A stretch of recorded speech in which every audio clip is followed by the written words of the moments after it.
de 8/1, os foragidos do golpe. A gente vai jogar alguma frase na tela, senão já explico. Explica primeiro, Não, né? Guga. Eles foram então, recorrer ao Javier Milei para que o presidente olha o argentino desespero. dê asilo aos golpistas brasileiros. Olha o tamanho do desespero dos bolsonaristas. Não tem ninguém no mundo que está dando bola para essa turma. Eles foram para os Estados Unidos um dia desse, a Júlia Zanata, o Eduardo Bolsonaro, o Van Hatten, que são os mesmos que se repetem agora na Argentina. Eles estiveram nos Estados Unidos e sequer puderam ser recebidos dentro do parlamento. O evento que ia acontecer lá dentro depois foi mandado para fora. Eles ficaram ali fazendo uma coletiva com um político, que chegaram a se reunir com aquele brasileiro que foi caçado depois nos Estados Unidos, que era do Partido Republicano, e que tem um nome, inclusive, de guerra. Eles foram completamente rejeitados nos Estados Unidos, e aí agora correram para a Argentina, né? A Argentina de Javier Milei. Javier Milei, aquele que quer se tornar a bússola da extrema-direita, o caminho da extrema-direita, o norte da extrema-direita. Ele quer se tornar o grande líder da extrema-direita mundial, e está usando agora os bolsonaristas como escada. Os bolsonaristas foram até a Argentina para um encontro com uma deputada que faz parte da base de apoio do Javier Milei. O nome dela, enfim, já eu acho, porque eu perdi a matéria aqui, que é Celeste Ponce. Eles foram se reunir com a Celeste Ponce, que é do partido Liberdade Avança, o partido do Milei, para um evento onde eles foram se queixar mais uma vez da falta de liberdade ou de um suposto golpe que está acontecendo no Brasil. Aí o Van Hatten aproveitou para fazer esse pedido e anunciar que cerca de 100 brasileiros pedirão asilo na Argentina. São os que estariam violando a tornozeleira eletrônica para escapar da justiça aqui no Brasil. 51, pelo menos, bolsonaristas já violaram a tornozeleira e se escafederam. A gente não sabe onde foram parar. Alguns, 2 pelo menos, já foram até a Argentina pedir asilo. E agora, com o Van Hatten e outros bolsonaristas indo até a Argentina para se queixar da falta de liberdade e para incitar que outros brasileiros peçam asilo, esse número deve aumentar. O Van Hatten está chutando que 100 brasileiros pedirão asilo lá na Argentina nos próximos dias. Se eles concederem asilo para essa turma toda, é claro que eles vão comprar uma briga diplomática muito grande, já que eles vão estar intercedendo na nossa justiça.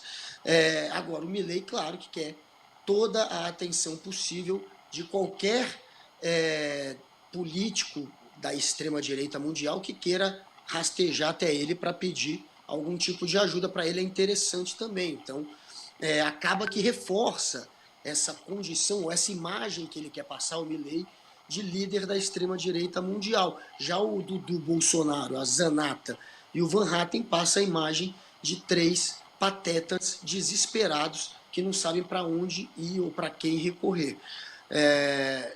E como eu falei, é preocupante esse dado, né, de terem tantos golpistas que estão fugindo da justiça, inclusive agora com apoio de deputados. Professor, nos ajude a entender. A Argentina tem um histórico nefasto de acolhimento de extremistas de direita. Eu não estou comparando os golpistas do 8 de janeiro aos nazistas que a Argentina acolheu após a Segunda Guerra Mundial. Mas queria que o senhor me ajudasse a resgatar esse fato histórico, porque a Argentina, não, é um dado histórico, né, professor? Ela acolheu, de fato, foi o lugar, foi o porto seguro de muitos chefões nazistas após a Segunda Guerra Mundial. Mas, nesse caso, o Guga, acho que ele está dando aí o caminho das pedras. É uma briga que pode ser ruim para a gestão do Milei.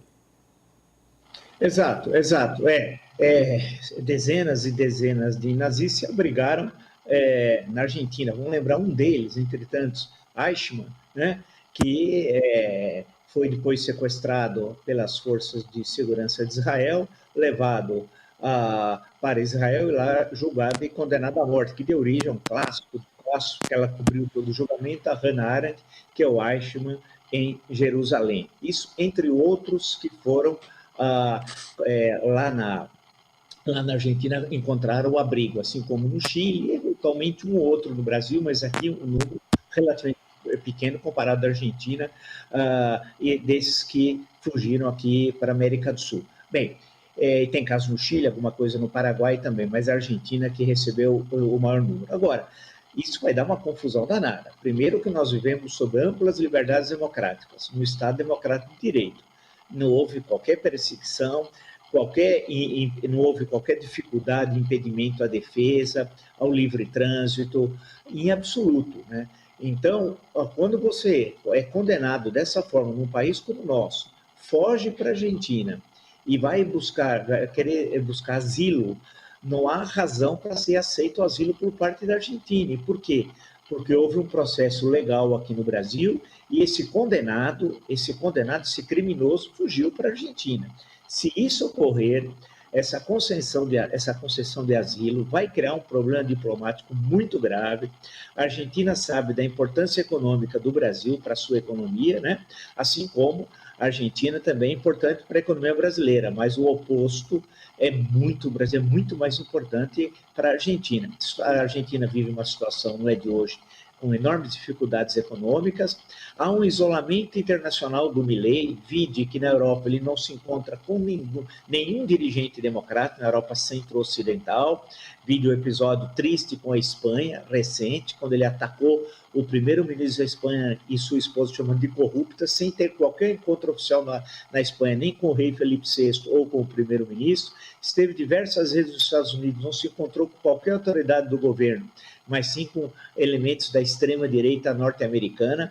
O que acontece? Isso vai gerar também para a Argentina a intensificação desse isolamento diplomático. E no caso brasileiro, certamente vai haver uma reação muito forte por conta de que os que foram condenados aqui fugiram para a Argentina, não há razão nenhuma para buscar asilo. E pior, e por fim, nós estamos falando de parlamentares. Parlamentares que foram eleitos no Brasil, viajaram para lá com dinheiro público, assim como foram para a Europa com dinheiro público, não com dinheiro deles. Tá? Esse que aparece, o Eduardo Bananinha Bolsonaro, é criminoso. Ele frauda a lei. Ele diz que mora em São Paulo, nunca mora em São Paulo. Todo mundo sabe que ele mora no Rio de Janeiro, portanto, ele frauda o domicílio eleitoral. Então, é algo muito grave, que eles estão atacando o nosso país, é um crime de lesa pátria, junto com esses, estão todos extremistas, são gente de extrema direita, essa Júlia Zanata, nós já comentamos várias vezes aqui, aquela que dá bonequinha, representando a deputada, com fuzil. Né? Você imagina se vai dar para sua filha uma bonequinha da Júlia Zanata acompanhada de um fuzil. Então, são essas pessoas que falam em liberdade e democracia. Eles são nazifascistas. O deputado Marcel Van Hatten, do Novo do Rio Grande do Sul, ele está aparentemente cada vez mais descompensado.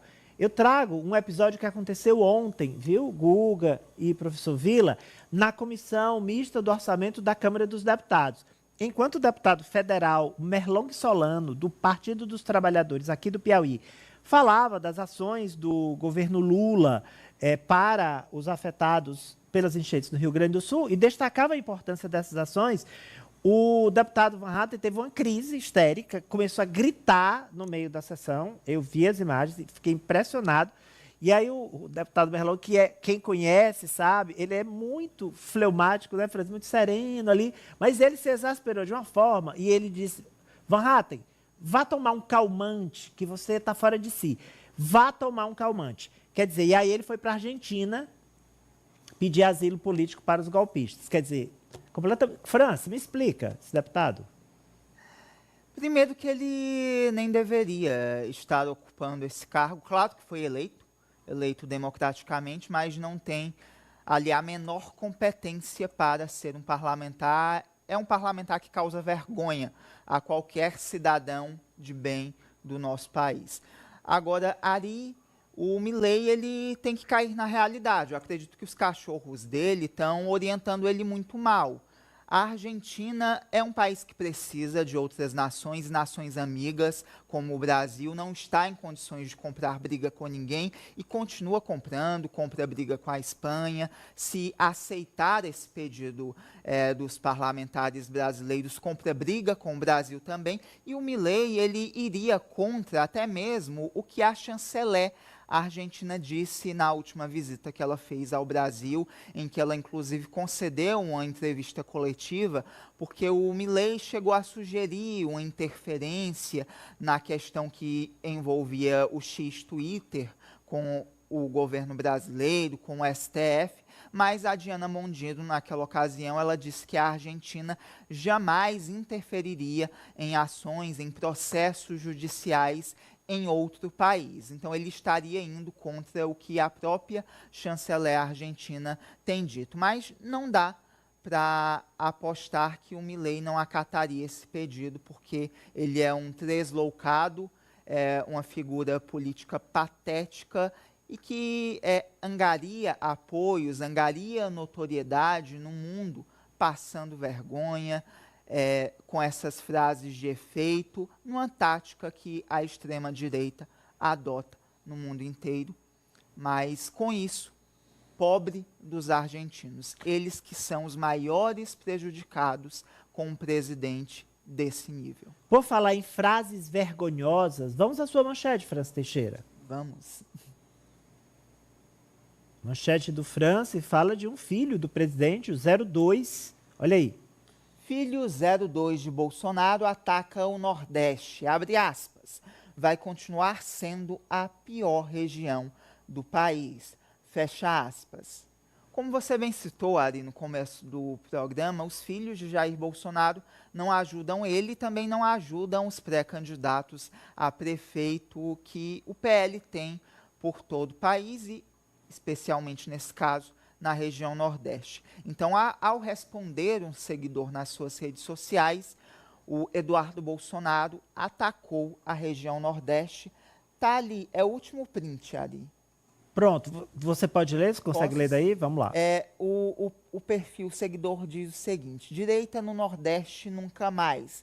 E o Eduardo Bolsonaro, ele responde: então vai continuar sendo a pior região do país, com mais criminalidade, pior educação e etc. Só não venha reclamar depois. Fecha aspas, é o que disse o Eduardo Bolsonaro. E claro que não dava para esperar que o Eduardo Bolsonaro ele considerasse todo o contexto histórico que envolvem os índices nordestinos e, além disso, ele falta com a verdade quando cita que o Nordeste é o pior do país numa série de indicadores. Até mesmo quando a gente toma os dados da educação, a região Nordeste tem avançado muito. Inclusive, os estudantes nordestinos tiveram as maiores notas de redação no Exame Nacional do Ensino Médio na última edição. 41% das notas 1000 vieram da região Nordeste. São também os estados da região Nordeste que detêm o maior índice de matriculados em ensino em tempo integral na região. Piauí é o segundo estado com maior índice de alunos matriculados no ensino em tempo integral. Mas, claro, ainda há muitas deficiências na região Nordeste. Ele citou a questão da criminalidade. Não dá para negar que realmente a criminalidade na região Nordeste está em um índice superior à das demais regiões brasileiras. Mas essa declaração de Eduardo Bolsonaro é uma declaração que impõe muito, diz muito sobre ele, diz muito sobre o grupo político ao qual ele pertence, que foi derrotado nas eleições passadas na região Nordeste, e que revela também, Ari, o preconceito que alguns políticos ainda têm da região. E esse não é o melhor modo dele se aproximar dos nordestinos. Nordestinos que são pessoas de muita ética, muito caráter e que têm lutado sistematicamente, ano após ano, para reduzir esse abismo da desigualdade regional do nosso país. E tem conquistado o crescimento acima da média nacional, tem conseguido reduzir essas desigualdades e o Eduardo Bolsonaro, ele não colabora, Ari, não colabora com o PL, nas eleições municipais deste ano. Professor, é aquele discurso, o reforço daquele discurso do nós contra eles, tentando jogar região contra região, né? Esse é o primeiro ponto e grave mesmo, Ari. É jogar região contra região, ou seja, querem a fragmentação territorial do Brasil. Desculpe, um exemplo recente, nós tivemos e comentamos essa mesma deputada Zanata, Júlia Zanata, quando disse que em Santa Catarina ia tudo muito bem e no Maranhão ia tudo muito mal, né? Nós chegamos a comentar. Então, o Bolsonaro também atacou o então governador do Maranhão, Flávio Dino, naquela época, quando ele era presidente da República, Bolsonaro, falando, esses paraíbas, porque no Rio de Janeiro, nordestino é chamado grosso modo de Paraíba. Em São Paulo, em certa época, grosso modo era chamado de baianos, né? Então, o ataque feito à época pelo presidente da República. Então, veja que não é uma coisa solta no ar, não, faz parte de um discurso de ataque à região Nordeste, né, de discriminação, desqualificação, de desconhecimento da região e das questões históricas, foi muito bem lembrado pelo Francis, tem questões históricas profundas que não dá, evidentemente, para nós comentarmos agora aqui, mas eu trabalhei, pesquisei, escrevi, publiquei livros